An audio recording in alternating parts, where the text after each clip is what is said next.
পবিত্র কোরআনে আল্লাহ বিলকিস নামে ইয়েমেনের এক নারীর গল্প বলেছেন।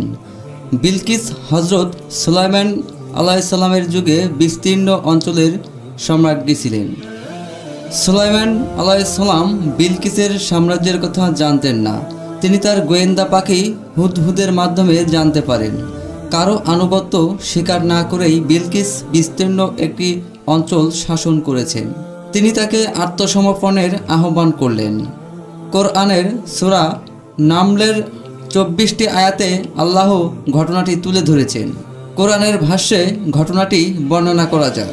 কোরআনে আছে, সে হুদহুদ দেরি না করে এসে পড়ল এবং বলল, আমি এমন সব তথ্য লাভ করেছি যা আপনার জানা নেই, আর সাবা থেকে সঠিক খবর নিয়ে এসেছি। আমি এক নারীকে দেখলাম, সে জাতির ওপর রাজত্ব করছে। তাকে সবই দেয়া হয়েছে ও তার আছে বিরাট এক সিংহাসন। আমি তাকে ও তার সম্প্রদায়কে দেখলাম, তারা আল্লাহর পরিবর্তে সূর্যকে সিজদা করছে। শয়তান ওদের কাছে ওদের কাজকর্ম শোভন করেছে ও ওদের সৎপথ থেকে দূরে রেখেছে, যেন ওরা সৎপথ না পায়। এবং যিনি আকাশ ও পৃথিবীর গোপন বিষয়কে প্রকাশ করেন, যিনি জানেন যা তোমরা গোপন করো ও যা তোমরা প্রকাশ করো, সেই আল্লাহকে যেন ওরা সিজদা না করে। আল্লাহ ছাড়া কোনো উপাস্য নেই, তিনি মহা আরশের অধিপতি। সুলাইমান বলল, আমি দেখব তুমি সত্য বলছো না মিথ্যা বলছো। তুমি আমার এ চিঠি নিয়ে যাও, এ তাদের কাছে দিয়ে এসো। তারপর তাদের কাছ থেকে সরে পড়ো ও দেখো তারা কি উত্তর দেয়।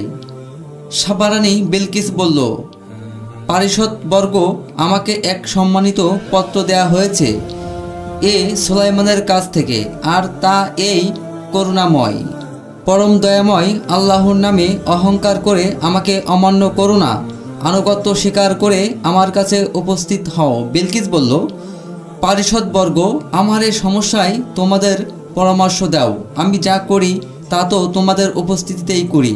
ওরা বলল, আমরা তো শক্তিশালী ও কঠোর যোদ্ধা, তবে সিদ্ধান্ত নেওয়ার ক্ষমতা আপনার। কি নির্দেশ দেবেন তা আপনি দেখুন।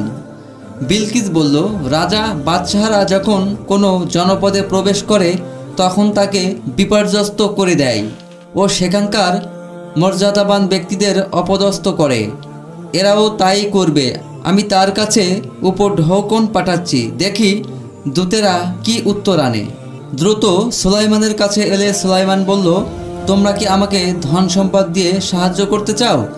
আল্লাহ তোমাদের যা দিয়েছেন তার চেয়ে উত্তম জিনিস দিয়েছেন আমাকে, অথচ তোমরা তোমাদের উপঢৌকন নিয়ে উৎফুল্ল বোধ করছো। তোমরা ওদের কাছে ফিরে যাও। আমি অবশ্যই ওদের বিরুদ্ধে এমন এক সৈন্যবাহিনী নিয়ে উপস্থিত হব যা রুখবার শক্তি ওদের নেই। আমি ওদেরকে সেখান থেকে অপমান করে বের করে দেব, ওদেরকে দলিত করব। সুলাইমান আরও বলল, হে আমার পারিষদবর্গ, তারা আমার কাছে আত্মসমর্পণ করতে আসার পূর্বে তোমাদের মধ্যে কে তার সিংহাসন আমাকে এনে দিবে?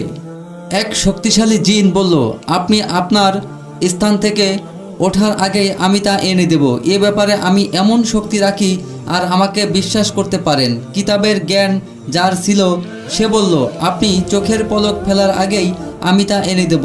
সুলাইমান যখন তা সামনে রাখা দেখল তখন বলল, এ আমার প্রতিপালকের অনুগ্রহ, যাতে তিনি আমাকে পরীক্ষা করতে পারেন আমি কৃতজ্ঞ না অকৃতজ্ঞ।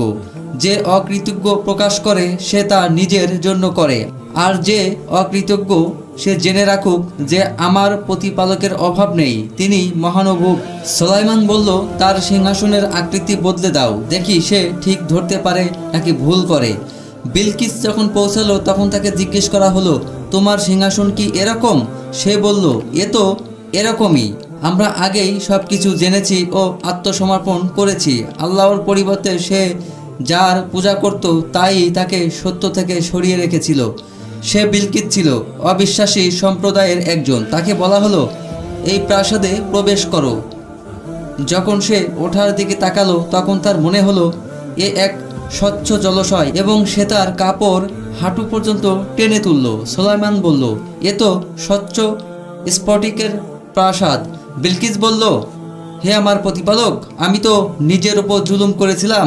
আমি সুলাইমানের সঙ্গে বিশ্বজগতের প্রতিপালকের কাছে আত্মসমর্পণ করছি।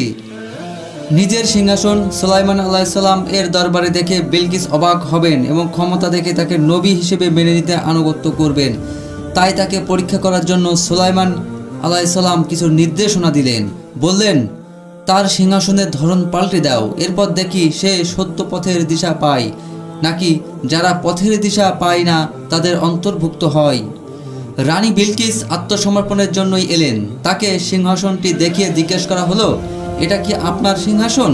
তিনি বললেন, তাই তো মনে হয়, আমরা আত্মসমর্পণ করতেই এসেছি।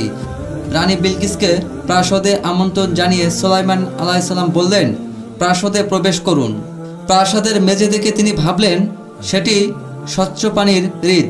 বিভ্রান্ত হয়ে পানি থেকে বাঁচানোর জন্য তিনি পায়ের গোছা থেকে কাপড় উঁচু করেন। সুলাইমান আলাইহিসসালাম বললেন, এটা স্বচ্ছ কাচের প্রাসাদ। রানী বিলকিস এসব পরীক্ষার মধ্য দিয়ে গিয়ে সুলাইমান আলাইহিসসালামের অলৌকিক ক্ষমতা উপলব্ধি করলেন। তিনি আত্মসমর্পণ করলেন, বললেন, হে আমার প্রতিপালক, আমি অবশ্যই নিজের প্রতি জুলুম করেছি। আমি সুলাইমানের সঙ্গে বিশ্বজগতের প্রতিপালক আল্লাহর কাছে আত্মসমর্পণ করছি।